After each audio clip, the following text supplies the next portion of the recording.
Is a great comeback story. The 10th overall pick of the 2017 draft missed nearly 2 years between 2019 and 2021 due to injuries. The Blazers let him go. The Spurs picked him up in August of 2021, and he's turned into a key piece of the Spurs rebuild. Collins really took off after the Spurs traded Jakob Poeltl in early February and inserted Collins into the starting lineup. So he's playing with abandon now, for a long time, for months. He's added the three-point shot to his game. He's balanced better on the post. He's playing good defense. He's made it. He's going to be the guy at 5 for us. And the fact that he can shoot it and that he's gained confidence in it really makes him that much more dangerous. Zach didn't play in the Spurs' final 2 regular season games because of a cut on his pinky that Pop said became infected. The crowd, the environment, was a hostile place to play. And they're the type of games, when you grow up, you want to be involved in. And for me, this was as good as I could have imagined my first playoff experience being. OKC Thunder guard Josh Giddey scored 31 points last night to help the Thunder beat the Pelicans 123-118, a Western Conference play-in game. The loss eliminated the Pelicans, while OKC will play at Minnesota tomorrow night. The winner will earn the 8th seed and earn a playoff date with number 1 Denver. I kept hearing some during the game, and it was one free throw somebody missed, and I looked back and I was like, damn, that's my daughter screaming. So I was just making sure she was all right, though. DeAr DeRozan was all right. She was just helping her daddy and the Bulls beat the Raptors 109-105 in an Eastern Conference play-in game last night. Toronto went 18 for 36 at the free throw line. Give credit to DeAr. The Bulls will visit the Heat tomorrow night for the 8th seed in the East, and the winner will face the Bucks in round 1. The San Antonio Missions are in the middle of a 6-game homestand at Wolf Stadium with the Frisco Rough Riders. Tuesday night, members of the Missions' new ownership group were at the ballgame, including Hall of Fame pitcher Nolan Ryan and NBA Hall of Famers Manu Ginobili and David Robinson. What a thrill for the fans and the ball players, right? Today, we sat down with Missions skipper Luke Montz, and we asked him about the Spurs greats being there. I got to speak with David Robinson quite a bit. He came down and dug out and said hi and do all that. What a neat experience. What a neat atmosphere. Again, you guys see it, the locals. What a big difference in ownership. What they showing what they're trying to do here in San Antonio. What it means to them. That was just a neat crowd looking there with Manu Ginobili being here and David and Reed Ryan and Nolan Ryan and all those guys being here. So it meant a lot. I thought it was a great opening day. We'll have more with Mont Sunday night on Instant Replay. Before that, the Missions will host the Rough Riders tonight at 7:05. All right, I loved Robinson catching. Right? That's like one assurance that the mayor's, pitch is just get it in the air. Get it in there. He's not going to overthrow it. Nope. Yeah, impossible. I like that, Larry. Thanks, Larry. Our KSAT Q&A is up next. The city municipal elections are less than a month away now. As a matter of fact, early voting is about 10 days away. And we're talking about Prop A tonight, which is one of the most controversial issues that voters will decide on May 6th. We're joined by Danny Diaz. He's the president of the San Antonio Police Officers Association. Danny, as always, it's great to see you. The Police Officers Association has been very vocal against Prop A. Why are you so against this proposition? Well, I'll tell you from our standpoint, first off, Myra and Steve, thank you for having me. But from its inception, this proposition, it was misleading in a sense to where they would ask people to sign their petition if they wanted to decriminalize marijuana and abortion. Those are two issues that are state issues, should be dealt with at the state legislature, not through a city charter. The other reason is, the monetary value of the death offenses that they want us to either issue a citation or just give a verbal warning to individuals. From our standpoint, it's a detriment to the community. It's a detriment to mom and pop stores, restaurants.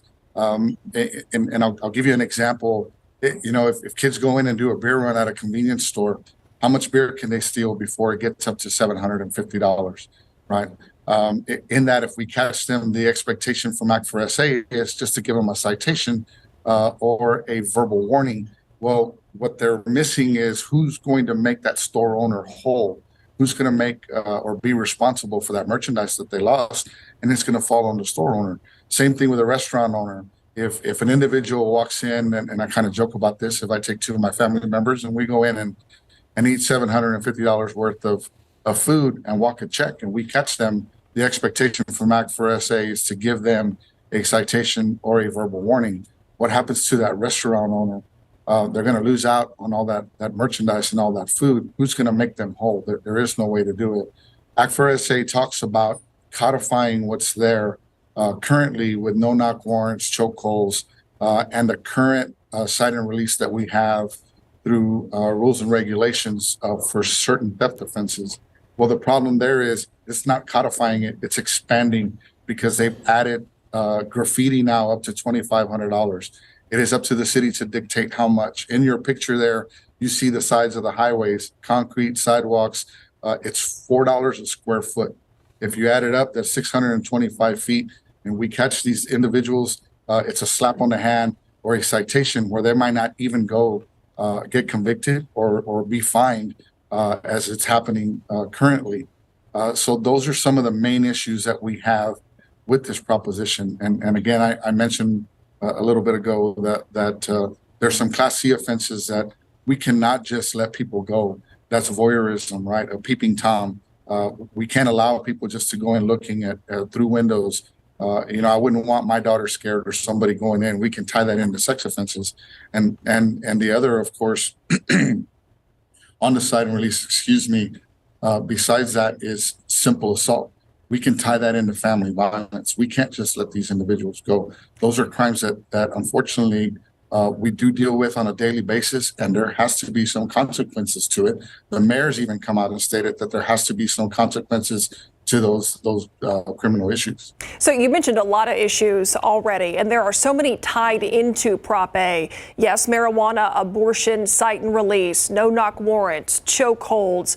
But cite and release, you mentioned some of those crimes specifically, voyeurism, graffiti, simple assault. So you're saying that Prop A would force officers for those crimes, those accusations, to just cite someone.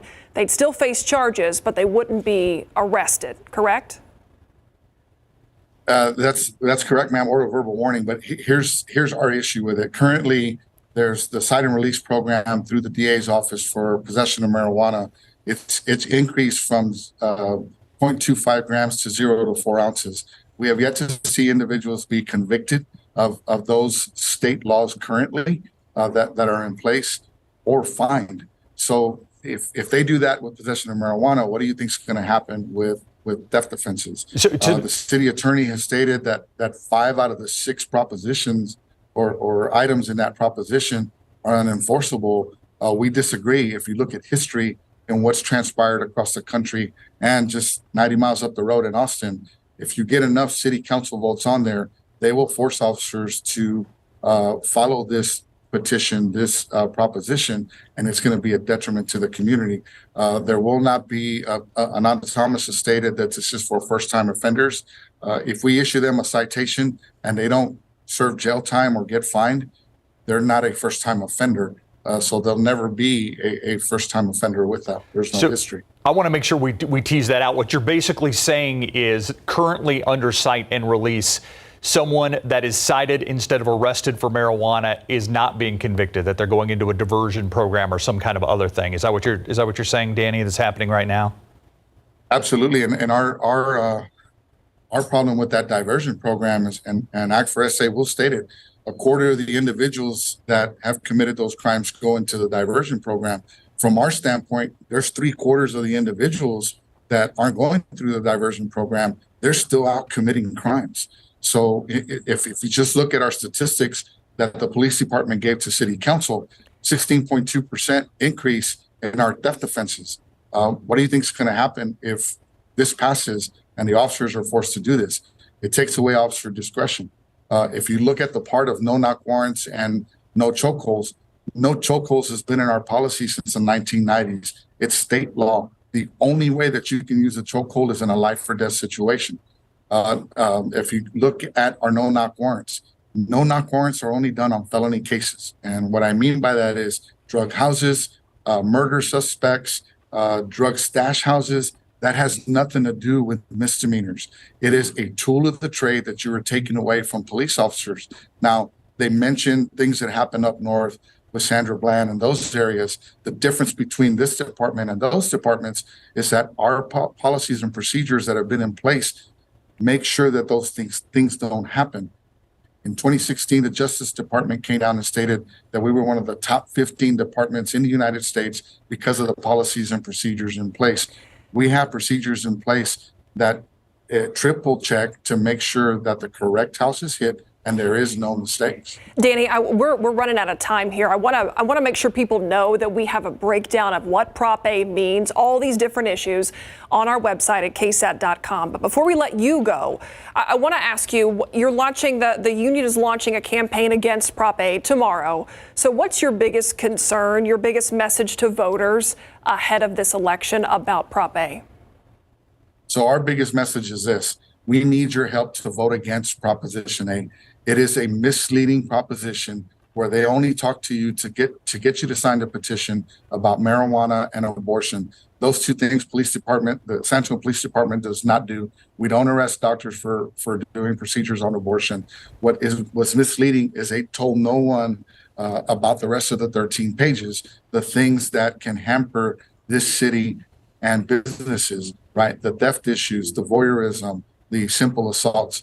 Those things need to be in place, especially officer discretion. We can't police correctly if you're taking away officer discretion. You're mandating us to do the things that we were taught as kids and let these things go, which is don't lie, don't cheat, don't steal. Two of those, this proposition is actually telling people that's what they can do.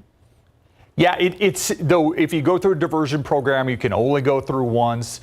Cite and release, in a perfect world, you would still be arrested. You would still be held accountable. I mean, some of that, it comes down to whether they're being prosecuted by the district attorney's office and things like that. So I get what you're saying, Danny, and in real life, you're saying the whole marijuana cite and release thing isn't working in San Antonio currently. So why should we go further down that road? Correct? Correct. All right. Correct. We're out of time, Danny. I appreciate you coming on, and we'll listen for the news conference tomorrow that I hear SAPOA is having. Yes, sir. Thank you. We'll be doing that tomorrow. Yeah. And thanks again for having me. I appreciate it. All right, Danny. Thank you, Take care. By the way, we will have Ananda Thomas from the Pro Prop A group. They'll come on. She will come on with us next Tuesday. Next Tuesday. Yeah. We'll be right back. Still plenty of sun out there, beautiful weather, and a crowd out on the west side this evening with Adam Caskey. We're taking Thermometer Thursday on the road. Adam.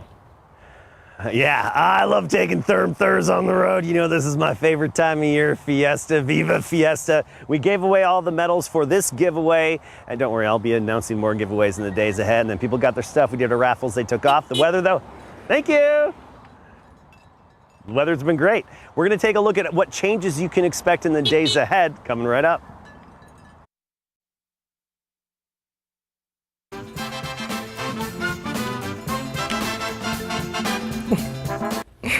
All right, I was thinking earlier it would be great to take the show outside on a day like today. Yeah. Caskey got to do just that. Yeah, lucky. With a bunch of friends. Yeah, got to meet our KSAT viewers out there and give out some medals. You know it. I am envious, my friend. And you should be. No offense or anything, just saying. It was a great day out here. We had a good time with a lot of friendly people, just the smiling faces. And we have 4 more medal giveaways in the days ahead.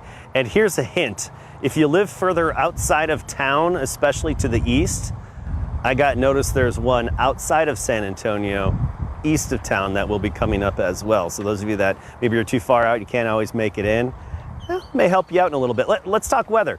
Beautiful out here today. This nice breeze.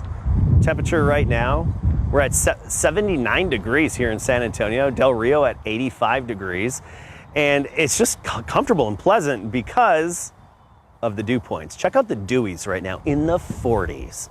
I mean, that's unbeatable this time of year. Just very comfortable, and that sets us up for those very crisp, comfortable nights as well. However, tonight the humidity is going to be increasing. Let's take a look at our forecast for this evening. Take a look at this full screen and notice that bottom line, turning humid after midnight. Mugginess is going to increase, and you're going to feel it by tomorrow morning. And that just means it's going to be a warmer morning, and of course you'll have that humidity. Don't get me wrong, some people love the humidity, right? And it does take humidity to make heavy thunderstorms, a heavy rain and bigger thunderstorms, but there's only a small chance for that. Our dew point trend shows that humidity increasing tonight and throughout the day tomorrow, and it'll peak Saturday morning with dew points around 70 and then fall off again behind Saturday's cold front around noon. Tomorrow morning, 59 in Helotes, 60 in Converse, 62 in Poteet, and 59 tomorrow morning in Hondo. By the afternoon, we make it up to 82. More cloud cover than today, I'll tell you that. We'll have fog in the morning, and then it's going to take the fog a little while and the low clouds a little while to break up, so just peaks of sunshine. And notice our temperature trend. 82 tomorrow, but 92 on Saturday. That's the warmest we'll be. Next week, we drop back down a little closer to 80 degrees for afternoon highs. And looking at our 7-day forecast, that includes Fiesta. This time next week, it's going to be a party, y'all. Get ready. Oh, it's always so fun. It will be in the lower 80s and humid with partly cloudy skies. And notice those slight chances of rain, 10% tomorrow and Saturday. And then by Tuesday of next week, through the end of the week, we're looking at about a 20 to 30% chance depending on the day. So just some of those isolated little pop-ups. So today, live at Christus Santa Rosa Hospital, Westover Hills on the west side. Monday, I will have a new location, and I'll be announcing that tomorrow at 5, 6, and 10. Meanwhile, 'tis the season to give. I mean, Fiesta for me is the season to give. So I do have a winner for this homemade thermometer / Fiesta medal. And we have Christine Holland of Elmendorf. Congratulations, Christine. I sent you the email and you already replied. So we already know which Christine Holland it is. And really quickly on these medals, we have some very special ones here. The Cavalier Rivers Parade, which is coming up, I believe, on Monday the 24th. And then we've got Battle of Flowers here. This is a beautiful one where Fiesta reigns. And last but not least, Flambeau, the Diamond Jubilee. And I'm showcasing these in particular, not just because, we love to be at those parades and air them on KSAT, but the first 10 people in line will get these each. We'll get 3 in each one of those parade medals. So we always have surprises, and I've got more thermometers to give away. All right, that's it. I'll see you back at the ranch coming up on the night beat for more updates on those rain chances. You're giving out quite a trifecta of medals there. It can never be too much. No. And the parade medals this year, they are huge. They got to have prominent places on the sash. So think about that. Okay. When you're planning your sash. Yeah. As I know you go home and do. Yeah, it takes me a long time to plan my sash out. Yeah, knowing how you Christmas shop, I assumed that's how that. Get my sash on. We'll be right back. San Antonio police responding to an active shooter call in the medical center. It happened this morning at the Galen College of Nursing. SAPD says that shooting call was a hoax. Everyone was safely evacuated from the building. The San Antonio police are looking for 2 suspects who they say shot and killed a man. It happened at a home on Wyoming Street. Witnesses say the victims were arguing. 2 other men also involved. Police say the suspects drove off in a dark-colored SUV. A man trying to run away from police was hit by a car along a highway. This happened on Highway 90 just past Couples Road. The driver who hit him did stop to help. That man was taken to a nearby hospital. No word on what charges he's facing. A motorcyclist hit by a car on the city's west side. It happened at the intersection of West Avenue and La Manda Boulevard. The driver did stop to help. The motorcyclist taken to a nearby hospital, expected to be okay. No charges expected to be filed. That's your 60-second recap. We'll be right back. The traffic still at a standstill on Highway 281 north of Loop 1604. It looks like there's at least some breaks in this. This all because of the arrest of some suspects that were accused in vehicle break-ins. They rammed a DPS vehicle here on the highway. Yeah, we'll have this story and much more coming up on the Night Beat at 10. We'll see you then.